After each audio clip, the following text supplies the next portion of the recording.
اگه دیدیش نترس، چون اگه قرار بود زنده بمونی هیچ وقت نمیدیدیش. این داستانی که راجع به B2 اسپریت میگن. B2 ترسناکترین و گرونترین بمب افکن رادارگریز جهانه. این هیولای 70 تنی میتونه 80 تا بمب 230 کیلویی هوشمند و 16 تا بمب هسته‌ای از کلاس B83 رو حمل کنه. B2 21 متر طول داره و پهنای بالهاش 52 متره. B2 توسط کمپانی نورس گروپمن به کمک شرکت بوئینگ ساخته شده. پروژه ساخت این جنگنده از سال 1987 شروع شده که تو سال 1997 این جنگنده معرفی میشه. با توجه به اینکه 35 سال قبل ساخته شده، اما هنوز مرگبارترین و پنهانکارترین بمب افکن جهانه. هزینه ساخت هر عدد از این بمب افکن 3.2 میلیارد دلاره که هم قیمت یک ناو جنگی پیشرفته است. جالبه، ولی B2 رو اگه از طلا می ساختن خیلی ارزونتر تمام میشد. در کنار اون هزینه نگهداری هر فروند B2 ماهانه بین 3 الی 4 میلیون دلاره که همین عدد باعث شده فقط 21 فروند ازش ساخته بشه.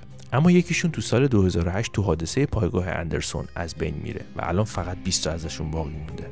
اگه هنوزم سابسکرایبمون نکردی، احتمالاً دیگه هیچ وقت همدیگه رو نمیبینیم. ولی اگه ویدیو باحال بود و خوشت اومد، سابسکرایبمون کن. واسه رفیقت هم بفرست. Subscribe!